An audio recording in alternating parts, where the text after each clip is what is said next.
Asterisk sa pagitan ng dalawang mundo asterisk. Sa ilalim ng mga mata ng maliwanag na ilaw ng New York, isang mayamang dalaga na si Isabela ang namumuhay ng marangya sa loob ng isang magandang kondo sa Manhattan. Siya ay anak ng isang kilalang negosyante, at ang kanyang buhay ay punong-puno ng mga social events, mamahaling damit, at mga paglalakbay sa buong mundo. Ngunit sa kabila ng kanyang marangyang buhay, palaging may kulang sa kanyang puso. Isang araw, habang naglalakad siya sa Central Park, nakatagpo siya ng isang batang lalaki na nagngangalang Marco. Si Marco ay isang simpleng lalaki mula sa isang mahirap na pamilya sa Queens.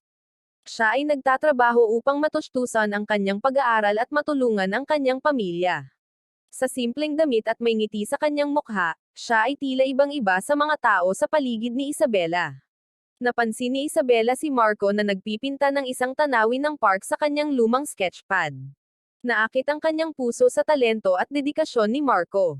Lumapit siya at tinanong, "Maaari ba kitang samahan habang nagpipinta ka?" Sa simula, nag-alinlangan si Marco, ngunit hindi nagtagal ay natanggap niya ang pagkakataon. Habang nagpipinta, nagbahagi sila ng mga kwento tungkol sa kanilang buhay.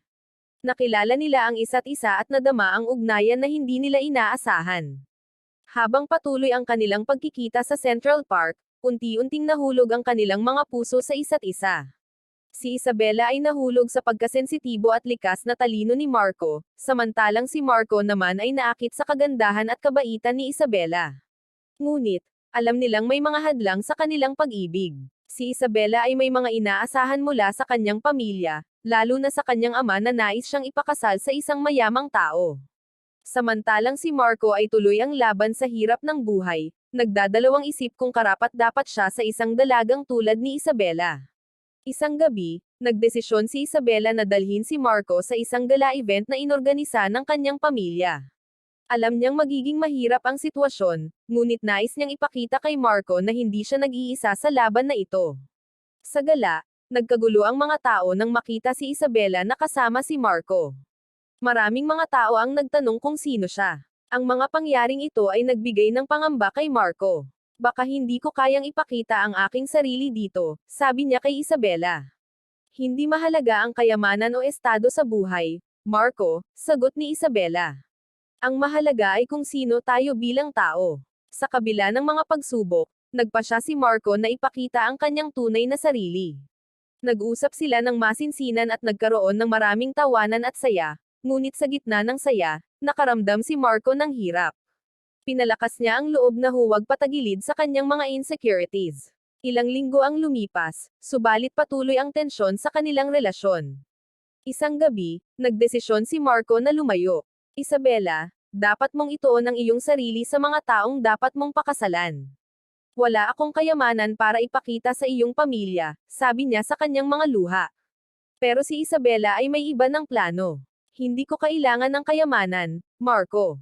Ang nais ko lamang ay ang tunay na pagmamahal na meron tayo.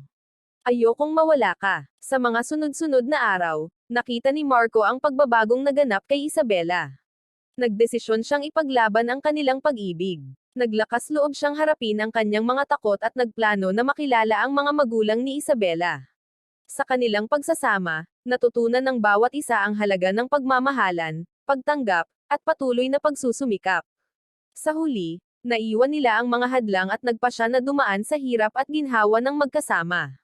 Isang taon ang lumipas, nagdesisyon sila na ipakita sa mundo ang kanilang pagmamahalan. Si Marco, ngayon isang sikat na artist, at si Isabela, isang advocate para sa mga mahihirap, ay pareho ng naging inspirasyon sa kanilang sariling mundo. Namatay ang takot, ang kahirapan, at ang lungkot.